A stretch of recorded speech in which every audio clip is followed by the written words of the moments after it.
humility is God. Why is it so important to humble yourself? I was thinking yesterday, what is, I've got a friend of mine, he's got this real hang up with God. And he talks about, well, we're going to be servants of God, we're all this. I don't consider myself a servant to God. Because if I was a servant to God, I'm pretty certain, one of my favorite stories about Artie, since he's not here, I can say this. He says, cuz I got an idea. He says, I want to clone me. I said, you want to clone you? He said, yeah. He said, because if I had a clone, about 3 of me, he says, then I could go out there and I'd create me a landscape business. And he says, I could have my clones doing all the work, and I could be the boss and not pay them. I said, that sounds great until you got to be one of the clones. I said, but the problem is, Artie, I said, if you clone you, aren't your clones going to do exactly like you? So now what you've got 4 of you running around hunting, fishing the world instead of doing your work. Oh no, cuz I'd make them do the work while you did what you wanted to do. Well, yeah. So, yeah. We have to really consider this point that if we want change in our life, the sooner we humble ourselves. So back at my friend saying, well, and I thought about this. What does God really ask us to do? What is the essence of what God asks us to do? Love. But He's also a God of morality. In other words, the laws. So, what laws does He set in us that's really hindering us? Okay, so we got the 10 Commandments. We got these things. But in reality, it is a God of ethics. Don't steal. Don't kill. Don't destroy. Don't envy. So basically, I was sitting there thinking about this thing. What is it that God doesn't want us to do? That is, in other words, what is the thing that really keeps people from truly selling out to God? And what it is, the only thing that I could come up with is you no longer let your flesh, your will, serve you. That's it. That's kind of how I got from this whole thing. And it's like I never really considered just how little God really asks of us. Think about this thing. How many days a week are we supposed to go to church? 1. I'm talking about physically be in church. 1 day. How many days a week does our boss expect us to be there? 7. Right. And then 9. Yeah. Yeah. Steve Landers, one time, I used to talk to these guys, and they said that Steve Landers wanted to actually build an apartment at his one dealership. Huh? My boss did. Yeah. So people would stay there. Would stay there. The thing is that, but why is it that we will serve a God that we have to work for 5 to 6 days a week, but that's what we're doing? Because we're doing what they want us to do for 5 to 6 days a week because they're giving us what we feel like is our free will. God, on the other hand, asks for 1 day. And He don't fire you if you don't show up that day. But there's this thing, what is it then? It's the denying of self. That's fasting. Because you're 90, you've come to this point of 90. In other words, your need. They say, God, how do we fix our system? God says, this is how you do it. This is how you do it. This next letter is Vav. Vav is basically a hook. It is a nail, a peg, or a hook. It is something that connects something. Think about this thing. What was the thing that connected us to God? His crucifix. Okay? It represents this joining of two things together. And I love the analogy of the nail or the peg that held him to the tree. His death, but his death by the nail, by being hung. It also represents a hook. If he is the fish, okay, what is the symbol of Yeshua? Was the fish. How do you catch the fish? How do you understand the fish? The fish hook. So the vav is what joins. But it is particularly important because it represents the thing that joins the heavenly realm and the earthly realm. So vav is a letter that represents, or it means joining a physical world to a spiritual world. Through his death and how he died and what it represents, it joins because prior to the Messiah, we had no access to the Father because we were and are what? Gentiles. There's not a Jew in here. We were Gentiles. But the Messiah, Jesus, is the connection between the two. The last one, now I'll give you this. I never thought about this thing. In Gematria, it talks about values of numbers. So 90 is the value of Tasadi, which means you're at a point where you're dependent upon someone else. The representation of Vav is 6, which represents completion. I had always thought that 7 represents. When did he finish his work? 6 days. On the 6th day. It represents completion. So in other words, he came to fulfill, complete God's plan.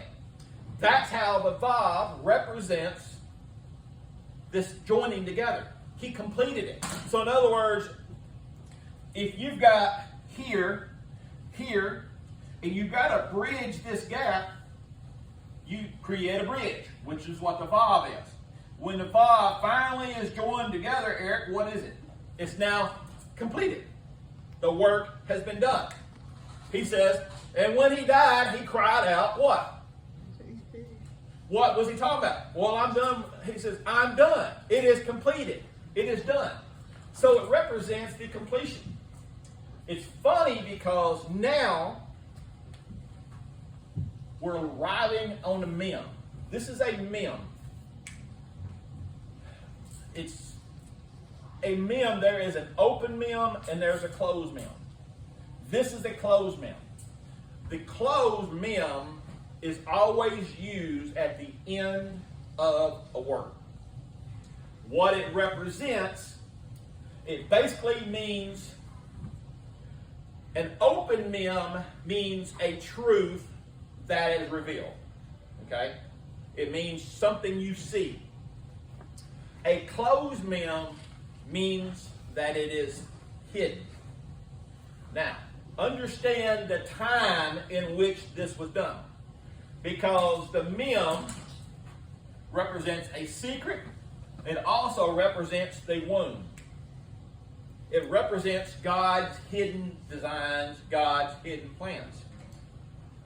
It also represents the Messiah. It represents God's hidden promise. So in fasting, it is a person who is on their knees. This Vav connects you to God's hidden. So in other words, fasting is when we are trying to see beyond and see at the end of everything. So prior to this was the Old Testament time, wasn't it? This was the Old Testament. What had not been revealed? The Messiah. Jesus hadn't been born yet. What he was telling them was, don't look for me to give you this answer that you're going to see now. God said, this is the big problem that people, why don't God do this? Why don't God do that? Do you not hear that constantly? Why not? Because the thing is that if God did what you wanted to do, anybody would serve. God's answer to these people was, let me show you how this thing ends. Let me show you how it ends. So believe it or not, this is a person through the Messiah got to see God's secret that he had. The secret that God had was in the womb. What come from the womb? The Messiah. The deliverer. Now, what's funny about this is the gematria of the closed mem is 40. Why was 40 so significant in the Bible? Represents a transformation.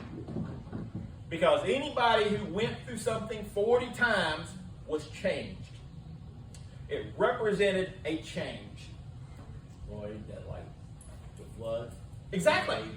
Exactly. It changed everything. So God was telling them, hey, this is all getting ready to happen. And when this happens, everything will be changed. That's why when the Messiah, why he represents 40, because he says things are going to change. So these people had gathered together and they had this concept. They've got this idea of a fast because it's a person who needs something from God. We can't get it ourselves. We got to connect. So it is a connection between somebody of need to heaven.